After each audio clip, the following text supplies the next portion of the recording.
along the way. Well, you can make choices at every point along the way. What we try to do is opposed to having, if you're telling a story from beginning to end with a middle, you have to obviously do that. Right. But at each of our choice points or each dramatic point, we let the player choose which direction it goes. So those points all have to be dramatic no matter which direction you choose to go. Okay. And how do the choices affect like the progression of the game? Meaning, like, do people regard you differently and so on and so forth? Yeah, we have a reputation system, but there's also there's a lot of bigger choices as well. You start the game, you were on a colony ship frozen in suspended animation, but your ship got thrown off course. You arrived 70 years late to the colony. A mad scientist wakes you up and says he needs your help to unfreeze the rest of the colonists. Okay. And you can side with him and help him in his quest, or you can turn on him the first chance you get and side with the board, which is the corporate entity that runs the colony.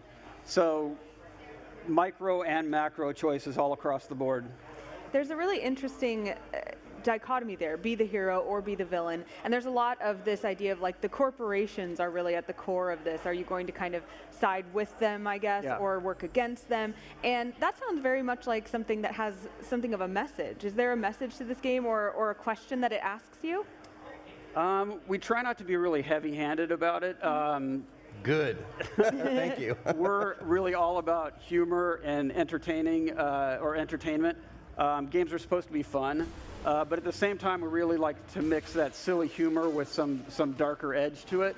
We're not trying to make a really topical political statement or anything, but there is some underpinnings to you know, how corporations treat people and things like that. It actually, this game also has a very rich heritage in terms of development, and there is some similarities I would see when you're talking about humor with a dark side to Fallout. Yeah. If somebody is a fan of Fallout, what would you tell them about this game?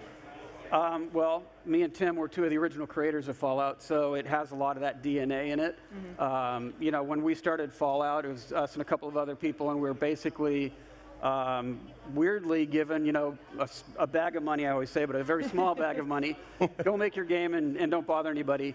And you very rarely get that choice. And Fallout was what came out of that. And this was kind of a similar situation. Obsidian approached, Tim was already working there, I was working at Blizzard. Obsidian talked to us about doing this game. And once again, it was like, you know, we want you guys to make another one of your games. So when me and Tim get together and make a game, this is kind of what's going to come out of that. Right.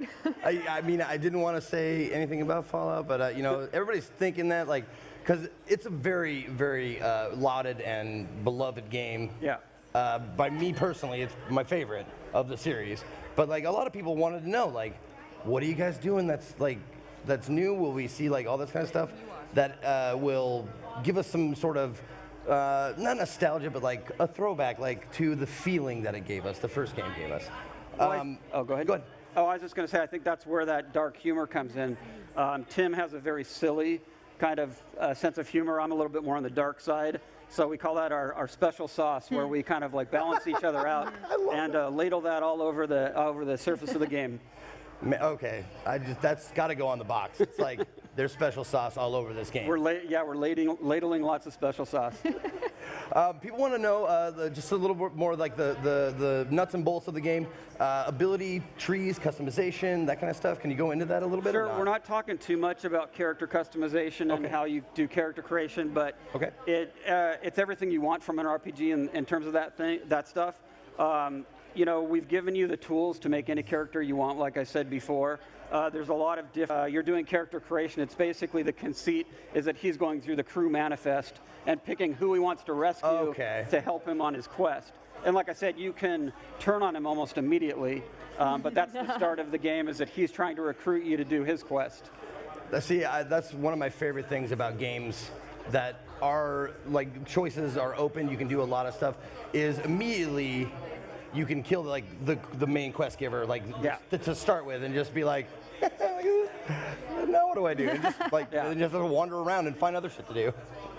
Is that the replay loop? Like, go through it good, go through it medium, go through it evil, like that kind of stuff? There is that. There's the combination of play styles, you know, what kind of build you make, as well as you know, what your morality is going to be. A lot of people are playing the game internally and turning around immediately and playing another build. Like, they're 3/4 of the way through, they start talking about what they want to play the next time around. I do that every time. I've got like 3 characters started on games like that. It's like I'll get like 3 hours in and then start a new one and stuff like that. It's awesome. But it's always a good sign when the developers are doing that, because Right. a lot of times they're just sick of the game and they can't look at it anymore. Yeah. You had I'm curious. We know we're in a sci-fi space world, Yeah. and I think I saw a date that was somewhere in like 2300, Yes. right? So tell us a little bit about where we exist in time and place, and what kind of lore I'm going to expect. Well, this is an alternate history kind of universe. It split off sometime in the early 20th century. So the robber barons era kind of never really ended. Ah. So it throws back a lot in terms of that, in terms of not only lore, but really feel and artistic touches like Art Nouveau. You know, just really kind of evoking that, you know, the corporations kind of really gained control. Oh, cool. Okay, so alternate history future. Yes, exactly. Cool. Very neat. as far as like the actual like content, the meat of the game goes, is there like, can you just mainline like the main story quest? Are there tons of like little side things you can do, like all that kind of stuff? Can you go into that a little bit? Yeah, if you want, you could just play the main story all the way through and be done with it. But of course, there's a lot of side content. There's a lot of little, things to discover. I think that's one of my favorite things about a game like this, is really discovering the history of the world, the little things in the nooks and crannies that give you more information about what's going on, comparing stories different NPCs are telling you, and kind of coming to your own conclusion about what's actually going on or what actually happened in the past. We try to be very open in terms of what we're saying definitively inside the game itself.